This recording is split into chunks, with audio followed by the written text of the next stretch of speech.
Welcome back. The knocks against the Astros just keep coming, don't they? Now there are some posts online claiming that Little League teams aren't using the Astros name because parents are worried about kids looking up to them.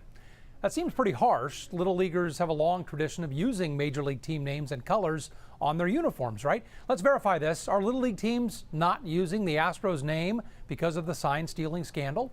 Our sources are Little League International and the Little League District that is reportedly refusing to use the Astros team name. That's District 1631 in Pennsylvania.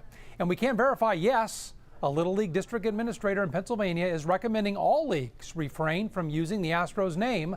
The district also posted the recommendation on Facebook with the hashtag No Place for Cheaters. And Little League International says that districts decide for themselves which names to use. Little League International says this unfortunate situation has taught Little Leaguers an important lesson about playing by the rules. Now, to be clear, this is not a league-wide ban on the Astros name. It's up to the volunteers to decide what is right for their individual communities. From sports to politics, our Verify team is always digging through the rumors and uncovering the truth. Send us your questions. You can do that via email or you can do it on Facebook, and we'll look into it.